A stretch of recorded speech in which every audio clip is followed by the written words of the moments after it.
بسم اللہ الرحمن الرحیم۔ مولانا روم ایک بار درس مثنوی ارشاد فرما رہے تھے۔ جب درس مثنوی ختم ہوا تو مجلس میں سے بیٹھے ایک شخص نے پوچھا کہ مولانا فقیر کون ہوتا ہے، فقیر کے بارے میں بتائیں، فقیر کسے کہتے ہیں۔ مولانا روم آپ نے اس کی طرف دیکھا، آنکھیں بند کر لی اور خاموشی کے ساتھ بیٹھے رہے۔ شخص حیران ہو گیا، اس نے کہا کہ میں نے سوال پوچھا ہے، چپ کر کے بیٹھے ہوئے ہیں۔ دوسری بار پھر اس شخص نے سوال کیا کہ مولانا فقیر کسے کہتے ہیں۔ آپ نے پھر اس کی طرف دیکھا اور آنکھیں بند کر لی اور خاموشی سے بیٹھے رہے۔ اس شخص نے تیسری بار پھر سوال کیا کہ مولانا فقیر کسے کہتے ہیں یا فقیر کون ہوتا ہے۔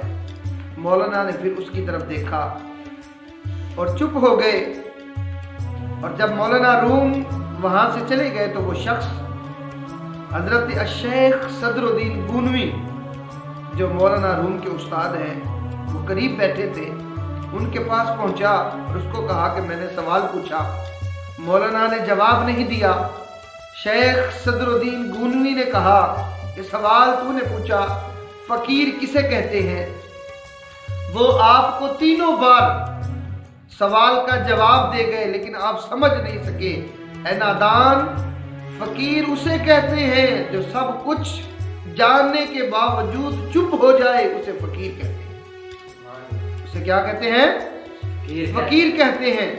یعنی کہ فقیر سب کچھ جاننے کے باوجود چپ رہتا ہے، جس کے اندر علم کے سمندر ہوں، وہ دل و دماغ کے اندر موجیں مار رہے ہوں کہ بتاؤ لوگوں کو تو نے علم کے کتنے سمندر پی رکھے ہیں، لیکن وہ سب کچھ جاننے کے باوجود وہ چپ ہو جائے، وہ خاموشی اختیار کر لے، وہ تقوی اختیار کر لے، وہ خشیت الہی میں محو ہو کر اپنی زبان کو چپ رہ جائے اور جہاد بن نفس کر لے۔ والذین جاہدوا فینا لنہدینہم سبلنا وان اللہ لمع المحسنین۔ اور وہ اپنے آپ کے ساتھ مجاہدہ کر لے اور وہ یہ نہ سمجھے کہ لوگ کہیں گے اس کو تو آتا ہی کچھ نہیں ہے، یہ تانا دیں گے۔ نا فرمایا کہ جو سب کچھ جاننے کے باوجود چپ ہو جائے اسے فقیر کہتے ہیں۔ اور جو کام فقیر کر سکتا ہے وہ عالم نہیں کر سکتا۔ عالم اور فقیر میں فرق ہوتا ہے۔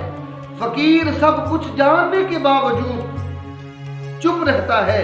مولانا شیخ صدر الدین گونوی نے کہا کہ ایک بات کا اینگل یہ ہے، دوسرا اینگل یہ ہے کہ اس محفل میں شیخ صدر الدین گونوی جو مولانا روم کے استاد تھے وہ اس محفل میں موجود تھے۔ آپ نے کہا بات کا دوسرا اینگل یہ ہے کہ استاد کی موجودگی میں اگر شاگرد گفتگو کرے تو یہ سوء ادب ہے۔